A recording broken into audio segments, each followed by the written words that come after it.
भगवंताच्या कृपेने सर्व संतांच्या आशीर्वादाने पुण्यसलीला इंद्रायणी मातेच्या पावन तीरावर संजीवन समाधिस्थ ज्ञानोबरायांच्या या पवित्र अशा अलंकापूर नगरीमध्ये सद्गुरू जोग महाराज वारकरी शिक्षण संस्थेच्या माध्यमातून सुरू असलेली आपली ही नित्याची ज्ञानेश्वरी प्रवचन सेवा सेवेकरता उपस्थित माऊली स्वरूप असणारे भाविक भक्त श्रोते सज्जन माता भगिनी सर्वांना वंदन करून आपण सर्वांनी मिळून ही चिंतन सेवा करायची आहे. भगवान श्री ज्ञानोबराय ग्रंथाची प्रस्तावना करत असताना संतांसमोर आपली लीनता प्रगट करतात, आपली दीनता प्रगट करतात आणि संतांचं सामर्थ्य या ठिकाणी सांगतात. ज्ञानोबराय आपल्याला त्या ठिकाणी संतांच्या समोर विनय प्रगट करत असताना मूर्ख असं म्हणून घेतात. एरवी तरी मी मूर्ख. कशाबद्दल मूर्ख म्हटलंय ज्ञानोबरायांनी? जरी जाहला अविवेकू. वास्तविक पाहता एवढी सगळी संत मंडळी असताना त्यांच्या मुखातून आपण गीता श्रवण करायला पाहिजे. निवृत्तीनाथ महाराजांच्याकडून आपण खरं गीता ऐकली पाहिजे.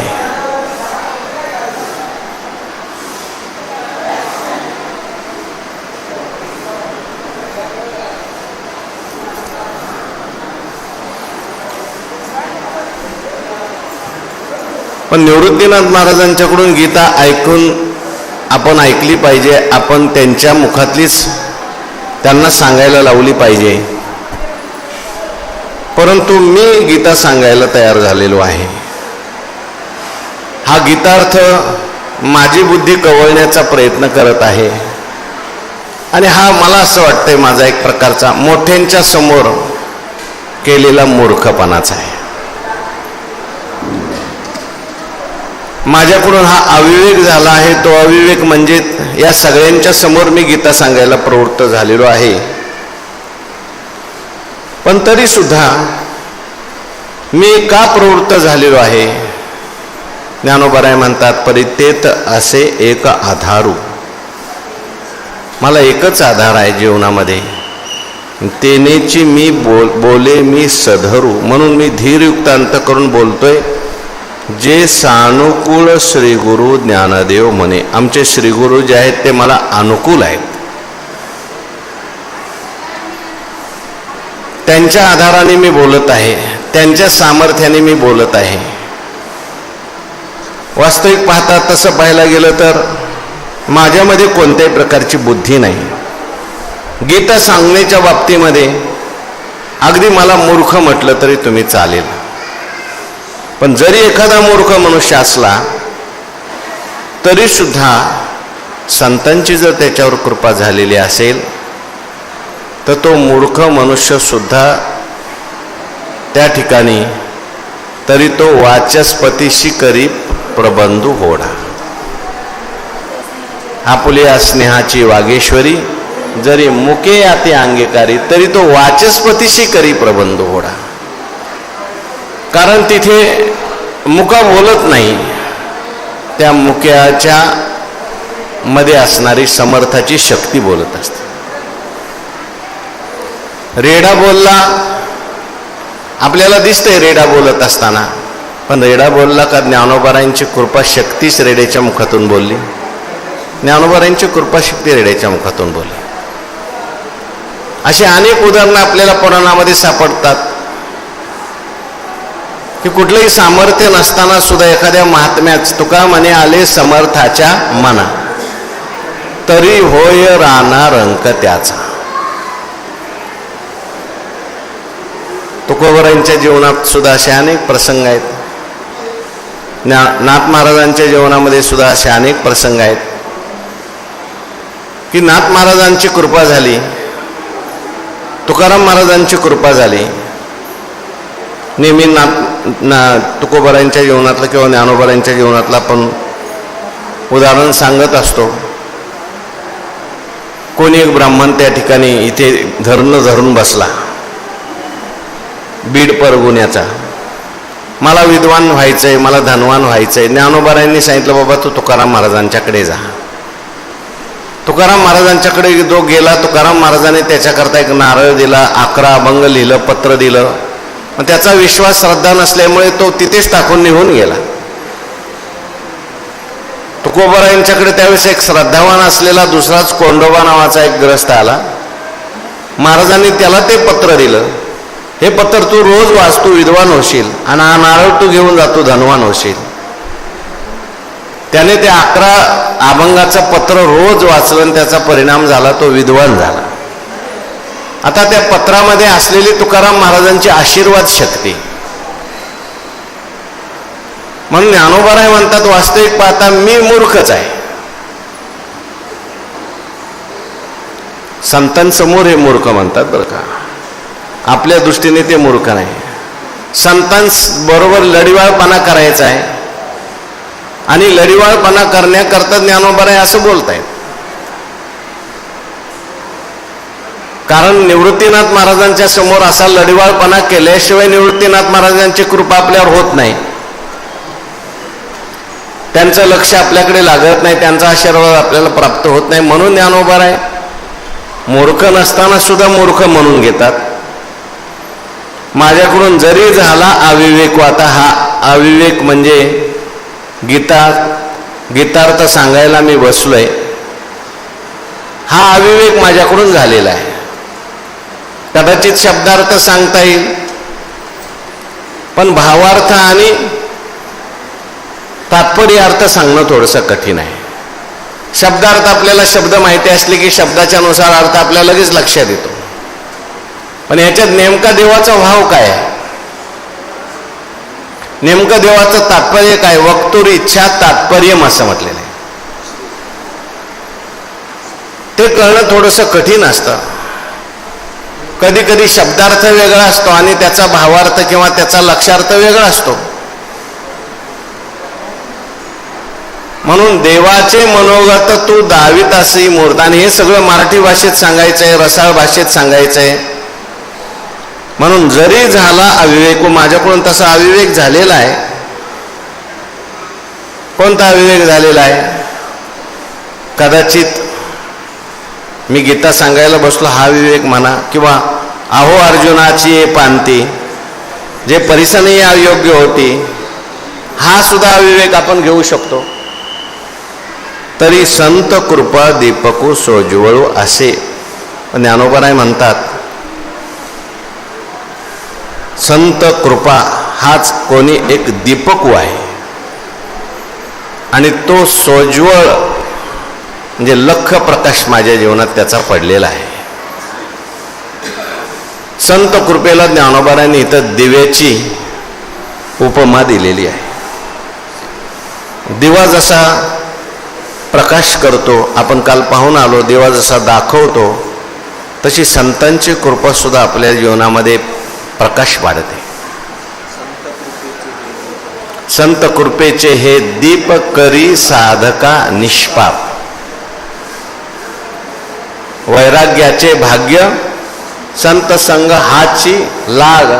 संत कृपेचे हे दीप करी साधका निष्पाप, साधकाला निष्पाप करण्याकरता संत कृपा दीप आपल्याला उपयोग होतो. दीप जसा दिवा जसा दाखवतो तसं आपल्या जीवनामध्ये कर्म कसं करायचं, उपासना कशी करायची, हे सगळं दाखवणारे कोण आहेत? संत आहेत.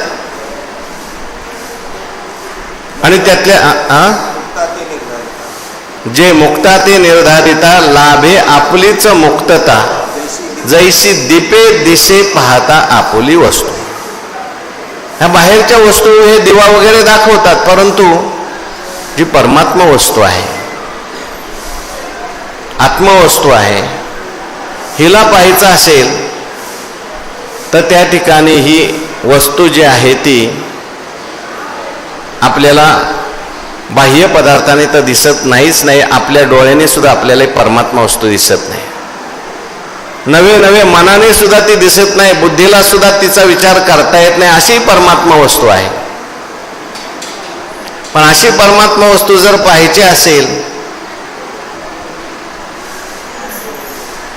दिसू लागली वाट म्हटलंय. भ्रांती ते समूळ गेली, दिसू लागली वाट. नाचत प्रेम छंदे चालू लागलो सपाट एका जनार्दनी पावलो पंढरी पेठ. बसा ना तिकडे जागा आहे ना, बसा.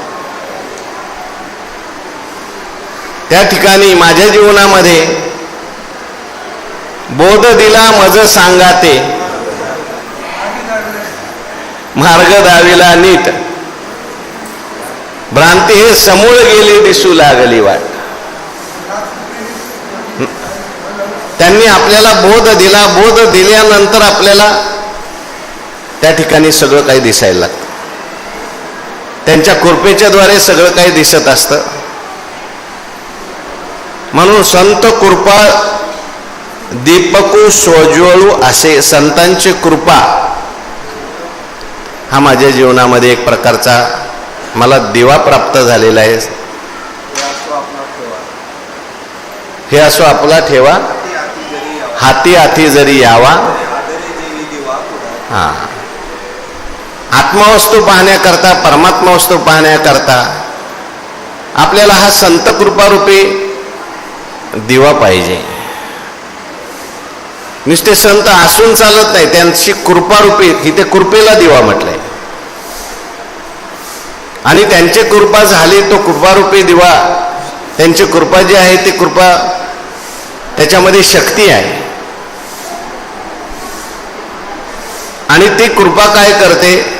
महावाक्याचे नावे गुरु कृपेचे थावे माता हात ठेविला नवे रक्षिला जायचा. मग विश्व स्वप्नेशी माया निंद सांडोने धनंजया सहसा चेला अद्वयानंदपणे जो. त्या ठिकाणी अद्वैत स्थिती प्राप्त होते. मी देह म्हणत होता तो आता ब्रह्मस्वरूपाला प्राप्त होतो.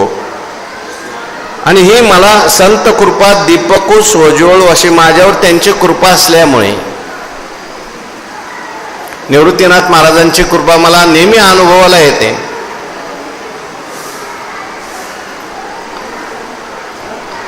कोणतंही कार्य हाताला घेतलं की हातात घेतल्यानंतर त्यांच्या कृपेच्या द्वारे लगेच ते सिद्धीला जातं.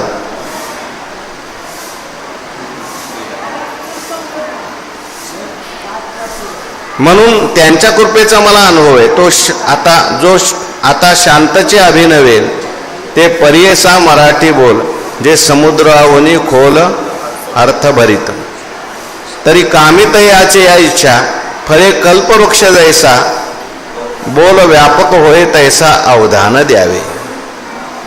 पण हे सगळं कशामुळे? निवृत्तीनाथ महाराजांच्या कृपेमुळेच आहे. ग्रंथ नवे कृपेचे वैभव हे म्हणे.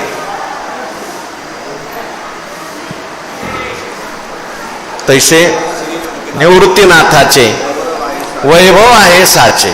हा ग्रंथ म्हणजे कृपेचं वैभव आहे त्यांच्या. किंबहुना तुमचे केले याचा अनुभव ज्ञानोबाऱ्यांना वारंवार देत असल्यामुळे ज्ञानोबाराय म्हणतात तरी संत कृपा दीपकू सोज्वळू असे. मी मूर्ख असू द्या, माझ्याकडून जरी अविवेक झालेला असेल तरी असू द्या, पण मला अनुभव असा आहे की मी जरी मूर्ख असलो तरी माझ्या समोर इथे संत बसलेले आहेत, निवृत्तीनाथ बसलेले आहेत. आणि निवृत्तीनाथ महाराजांची कृपा, त्या कृपेचा प्रकाश पडलेला आहे सगळा. आणि त्या कृपेच्या प्रकाशामध्ये मला हे सगळं दिसतंय. मला काय, माझं काहीच नाही. माझ्या मुखातून आता शब्द बाहेर पडतात, मला त्या ठिकाणी अर्थ स्फुरतात. हे सगळं मी एरवी तरी मी मूर्ख. पण असं असताना हे सगळं घडतंय. रेडा बोलतोय, भिंत चालते, हे सगळी ज्ञानोबारायांना स्वतःची कर्तृत्व वाटत नाही. सगळं निवृत्तीनाथ महाराजांची कृपा त्याच्यात दिसते. म्हणून संत कृपा दीपकू सोज्वळू असे. कारण संत कृपेचं काय सामर्थ्य आहे ते आता पुढच्या वयामध्ये ज्ञानोबाराय सांगतात. वाचा पुढची ओळी.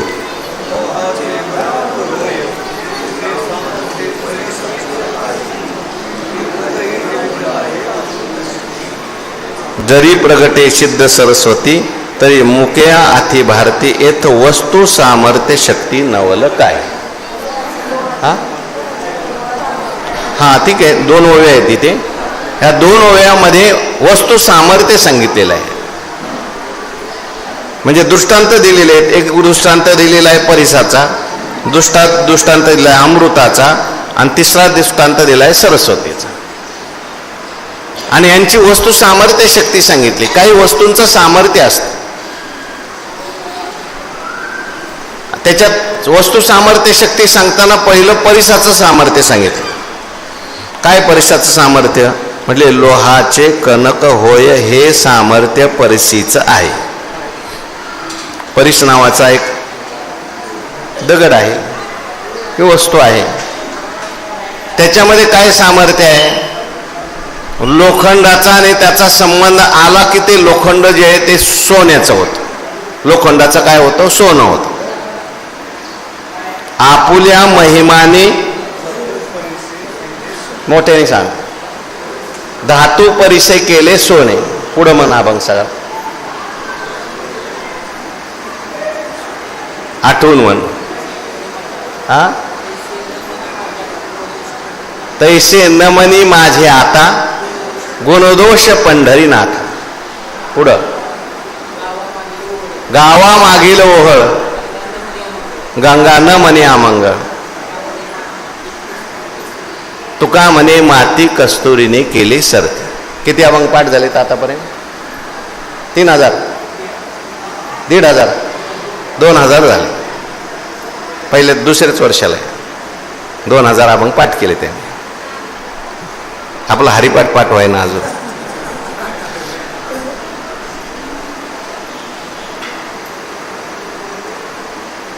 ह्याच्यात सगळी तुकाराम महाराजांनी उदाहरण दिली त्या अभंगाने. तुका म्हणे माती कस्तुरीने केली सरती. वस्तू सामर्थ्य शक्ती असते काही वस्तूमध्ये, तसं परिसरामध्ये वस्तू सामर्थ्य शक्ती. परी ज्याप्रमाणे लोखंड किती जुना असू द्या, किती गंजलेला असू द्या, फक्त त्या लोखंडाला परिसाचा काय झाला पाहिजे, स्पर्श झाला पाहिजे. लोह एक अंशे झगटली या परिशे, एरीकडे आपैसे सुवर्ण होय. एक अंशे म्हणजे आता लोखंडाचा एक भाग, एक टोक लागलं फक्त, तरी सगळं सोन्याचं होऊन जातं. सगळं सोनं, लोखंड लावायची गरज नाही, कुठं तरी एक टोक लागलं फक्त. अहो ज्ञानोबाराय म्हणतात, जाऊ द्या, प्रेमाने नको, फोडण्यासाठी लागू द्या. आगावरी फोडावया लागी, लोह मिळो का परिसाचे अंगी. परी तो मिळतीये प्रसंगी सोनीची होईल, पण मिळाल्याबरोबर तो सोनं होतं. ह्याच्यामध्ये वस्तू सामर्थ्य शक्ती कोणाची आहे, परिसाची. लोखंडाचं काय महात्म्य याच्यामध्ये, हा फक्त लोखंडाने लोखंड होऊन जायचं बरं का, खापर होऊन नाही जायचं, दगड होऊन नाही जायचं. आता ही ते उपमा कोणाला दिली, ही वस्तू सामर्थ्य शक्ती जशी परिसात आहे तशी संतांच्या मध्ये वस्तू सामर्थ्य शक्ती. जीव हा लोखंडासारखा आहे. अनेक वर्षाचं लोखंड असू द्या, पार जमिनीत पडलेलं लोखंड असू द्या, पार गंजून गेलेलं लोखंड असू द्या, पण त्याला जर परिस्पर्श झाला तर त्याचं काय होतं, सोनं होतं. तसं जीव त्या ठिकाणी कसाही असू द्या, मूर्ख असू द्या, अज्ञानी असू द्या, पापी असू द्या, दुराचारी असू द्या, पण असाही जीव एखाद्या वेळेस जर संतांनी ठरवलं याच्यावर कृपा करायची आणि याचा उद्धार करायचा, तर संत त्याचं सुद्धा काय करतात, सोनं करतात. कनिकत्व दीक्षा गुरु लोहा परिस होय किरू. म्हणजे जगा पोषिता व्यवहारो तोची जाणे. पुढचं आपल्याला काही महत्वाचं नाही, पण कनिकत्व दीक्षा गुरु लोहा परिस होय किरू.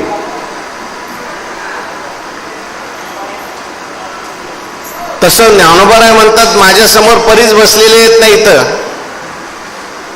आणि आता तिथे परिसाला तरी स्पर्श व्हावा लागतो, परंतु इथे स्पर्श व्हायची गरज नाही. त्यांनी नुसतं मनात आणलं, मी बसले लोखंड, पण आमचं सोनं झाल्याशिवाय राहत नाही. तुका म्हणे आले समर्थाच्या मनात, तरी होय राहणार अंक त्याचा.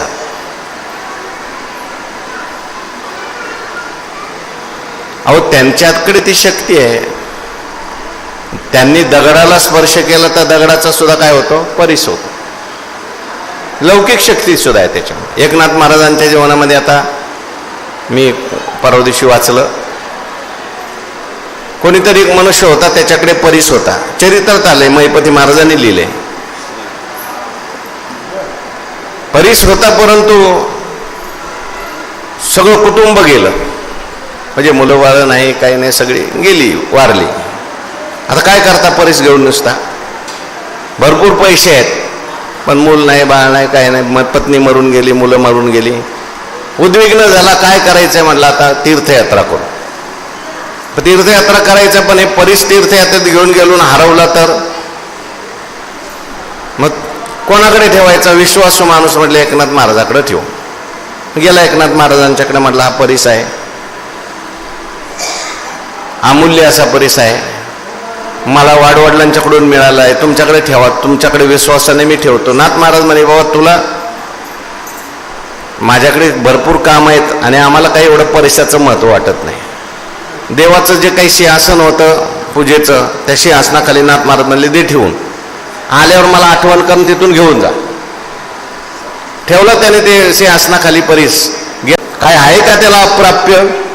म्हणून मी प्रवर्तो लाहे ग्रंथी, म्हणून मी या ग्रंथात प्रवृत्ती झालेली, मी ग्रंथ सांगायला तयार झालेलो आहे. का? माझे समोर कामधेनू बसले. निवृत्तीनाथ महाराज एक आहेत, कामधेनू आहेत. माझं सगळं मनोरथ ते पूर्ण करणार आहेत, माझ्या सगळ्या इच्छा त्या पूर्ण ते करणार आहेत, आणि त्याच्यासाठी त्यांना काही सायास लागत नाहीत, कारण त्यांच्याकडे ती वस्तू सामर्थ्य शक्ती आहे. लळे याचे लळे सरती, मनोरथाचे मनोरे पुरती, जरी माहेरे श्रीमंते होती तुमायशी. म्हणून ज्ञानोबराय म्हणतात, आता हे सगळं वर्णन केलं गुरूंचं, आणि गुरूंचं वर्णन केल्यानंतर ज्ञानोबराय शेवटी परिहार देतात. हे कशा करता बोलता? हे सगळं ज्ञानोबराय बोलतात, गुरूंची आपल्यावर कृपा व्हावी आणि हा ज्ञानेश्वरी ग्रंथ आपल्या मुखातून त्यांच्याच सामर्थ्याने बाहेर पडावा. म्हणून ज्ञानोबरायांनी वर्णन केलं हे सगळं, आणि वर्णन करून आता ज्ञानोबराय म्हणतात, तरी न्यूनते पुरते अधिकते सरते, करुणी घ्यावे हे तुमते विनवत असे. आता ग्रंथ तर मी सांगायला बसलोय, सुरुवात केलेली आहे. आता ग्रंथ सांगण्याच्या अगोदर मी तुम्हाला प्रार्थना करतो. मी तर काय बोलणार नाहीच आहे, तुम्हीच माझ्याकडून हे सगळं करून घेणार आहात. एरवी तरी मी मूर्ख, पण तुम्ही माझ्यासमोर सर्व समर्थ बसलेले असल्यामुळे आता मी जे काही बोलील ते न्यूनते पुरते. त्या बोलण्यात जर काही कमी झालं तर ते तुम्ही पूर्ण करून घ्यायचं. खरं न्यून सुद्धा तुमचंच आहे, त्यामुळे तुम्हालाच ते पूर्ण करून घ्यायचे. न्यून जे बोललोय ते कोणाच्या सामर्थ्याने बोललोय, जे काही कमी बोललो मी माझ्या व्याख्यानात, समजा आता ज्ञानेश्वरी सांगताना काही कमी पडेल, हे कमी जरी बोललेलो असलो तरी तुमच्याच सामर्थ्याने बोललोय, त्यामुळे आता कमी झालंय ते तुमचंच झालंय, ते तुम्ही पूर्ण करा. आणि तुम्हा संतांची सभे जे उनिवेशी ठाके उभे, ते पूर्ण नोहे ते लोभे तुम्हाशीच. एखादा समर्थाचे बाळ पांघरी वाकळा, समर्थाचे बाळ पांघरी वाकळा नाही झाला का अजून? समर्थ मनुष्य श्रीमंत आहे, तो गोधडी घालून आला अंगावर, तर लोक नाव कोणाला ठेवणार? पोराला नाव ठेवतात का श्रीमंताला ठेवतात? किंवा तुकाराम महाराज म्हणतात, तुका म्हणे नग्न भाज तरी ते लाज स्वामीशी. स्वामीशी लोक नाव कोणाला ठेवतात? पतीला ठेवतात. तसं आता मी इथे बसलोय, तुम्ही माझे गुरु आहेत, बोलवणारे तुम्ही आहेत, त्यामुळे न्यूनते पुरते, तुम्ही पूर्ण करा. अधिकते, माझ्याकडून काही अधिक बोललं जाईल.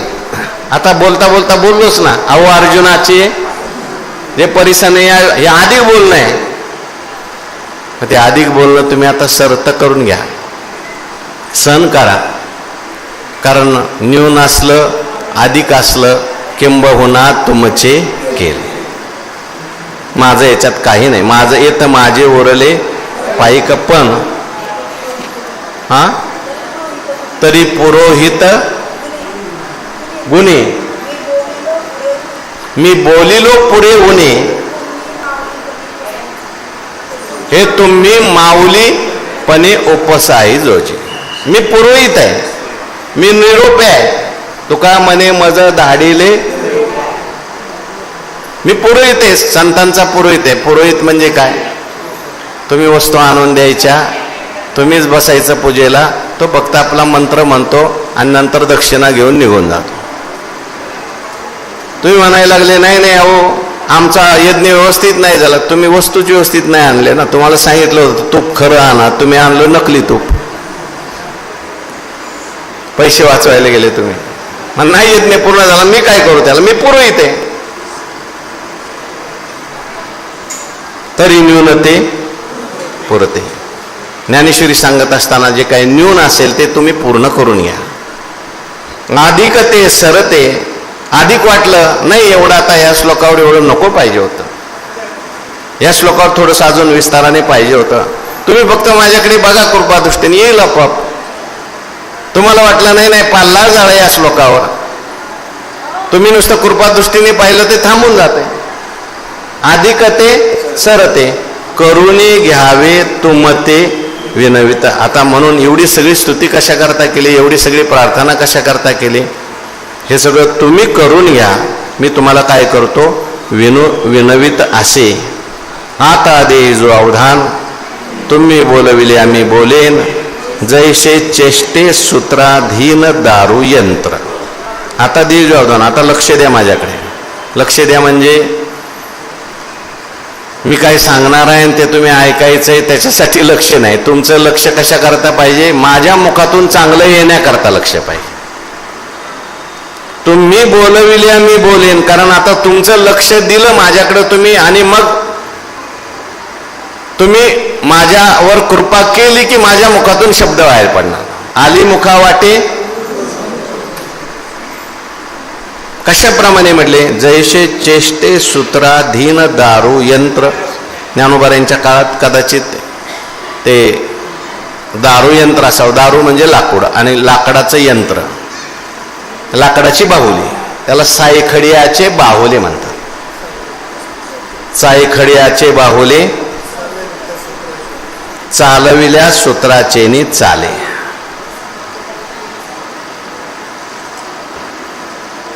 तैसे माते दावीत बोले स्वामी तो माझा.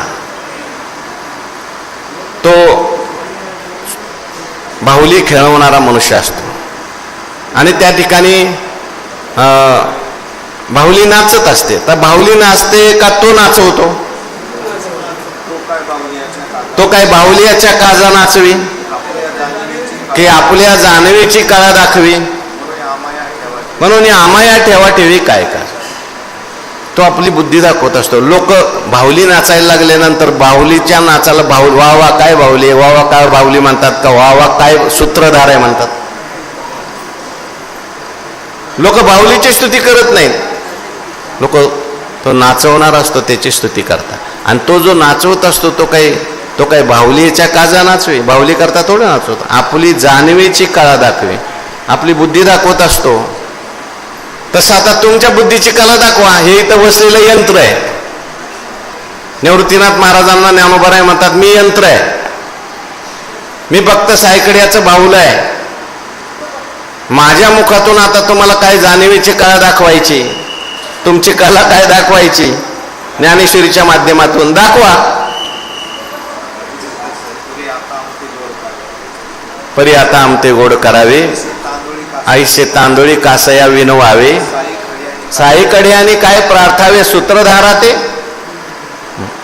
तांदूळ असं कधी म्हणतात का?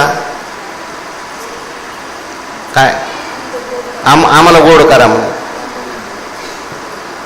किंवा ही बाहुली कधी म्हणते का त्या सूत्रधाराला, नाही मला चांगलं नाचव बरं का? आता मी तरी म्हणतोय तुम्हाला निवृत्तीनाथ महाराज, कारण भावलं तुमचंच, काळा तुम नाचवायचंय तुम्हालाच. आता हे सगळ्या जगाचा उद्धार व्हावा कोणाला वाटतंय? तुम्हाला वाटतंय. ज्ञानेश्वरी सांगावी अशी कोणाला वाटतंय? तुम्हाला वाटतंय. बरं, आज्ञा तुम्ही कोणाला केली? मलाच केलेली. आणि मी फक्त काय यंत्र आहे. तुमच्या गुरुंनी तुम्हाला आज्ञा केली ना, आदि गुरु शंकरा लागोनी शिष्य परंपरा, बोधाचा हा संसारा आला जो आमते, तो हाती घेऊन आगवा, तो कळीगिरी ते जेव्हा सर्व प्रकारे धावा करी वेगी. आणि म्हणून तुम्हाला तुमच्या गुरुनी गहिनीनाथांनी आज्ञा केली, गहिनीनाथांनी आज्ञा केल्यामुळे तुम्ही आम्हाला आज्ञा केली. बरं, आमचं काही सामर्थ्य नाही, मग आता जे काय करायचंय ते करून घ्या. आता दे जो अवधान, आता लक्ष द्या. तुम्ही बोलविले मी बोलेन, तुम्ही बोलवल्यानंतरच मी बोलणार आहे. जैसे चेष्टे सूत्राधीन तैसा मी अनुग्रहितो, साधूंचा निरूपितो ते आपुला अलंकारितो भरतया प्रे. तैसा मी अनुग्रहितो. मी तुमचा काय आहे? ज्ञानोबा राय म्हणतात अनुग्रहित आहे. अनुग्रहित म्हणजे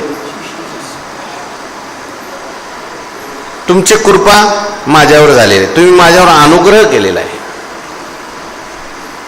ज्ञानोबा रायांच्यावर अनुग्रह कोणाचा आहे? निवृत्तीनाथ महाराजचा.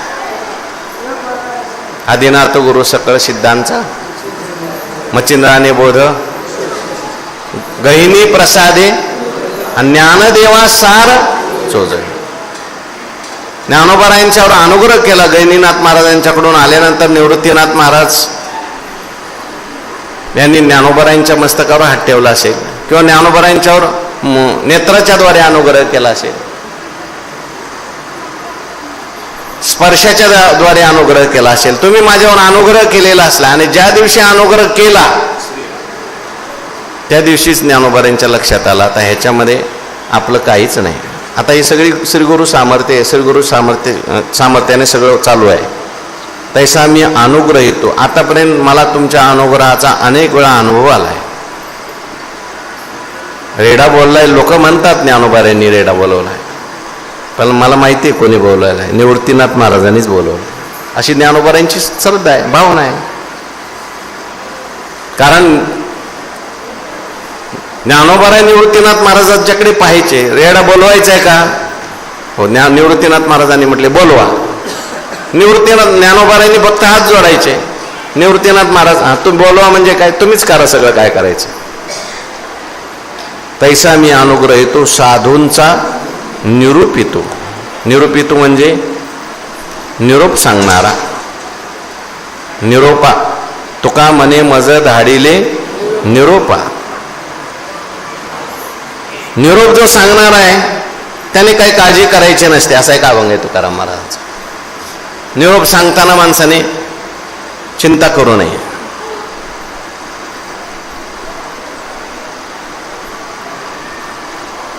साधूंचा निरोप त्यांनी मला साधूंचा म्हणजे आता इथे कोण साधू आहेत? काय ज्ञानोबाराय निरोप सांगणार आहेत? आता मला जे काही गीतेवर बोलायचं आहे मी काय माझ्या मनाचं थोडं सांगणार आहे. अनेक साधू आहेत, होऊन गेलेले ऋषीमुनी. व्यासमहर्षी व्यासांचा मागोवा घेतू, भाष्यकारा ते वाट पुसितू, अयोग्यही न पावतो के जाईन. हे सगळे साधू होऊन गेले पूर्वीचे, त्यांनी गीतेवर लिहिलंय. निरोप सांगता न धरी भय न करी चिंता, असो ज्याचे त्याचे माथा, आपण करावी ती कथा. त्यांनी सांगितलंय ना ती सांगायचं आपल्याला. असो ज्याचे त्याचे माता आपण करावी ती कथा. आणि निरोप सांगता मी निरोप सांगतोय तुम्हाला पटलं तर बघा, नाही पटत ते संतांचा निरोप आहे, देवाचा निरोप आहे. एकंदर सिक्का पाठविला इह लोका, आलो म्हणे तुका मी नामाचा आधार. मला शिक्का मारून पाठवलंय त्यांनी.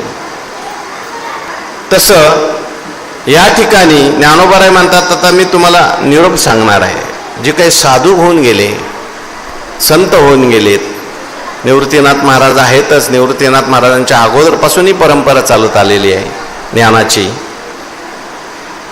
ते आपुला अलंकारितू भलतया परिमा. आता त्यांनी मला त्या ठिकाणी वाटेल तसं गौरवावं, मला वाटेल तसं सजवावं.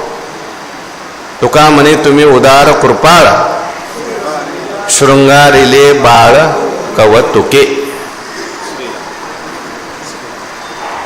ते आपुला अलंकारितू भलत. आता मी त्यांचा आहे ना, मग त्यांना जसं मला सजवायचं असेल तसं त्या ठिकाणी सजवतील.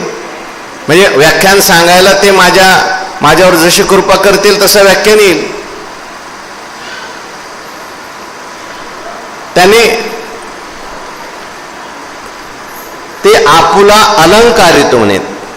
आता मी त्यांचा आहे त्यामुळे त्यांनी आता मला माझ्या वाणीला अलंकार प्राप्त करून द्यावा.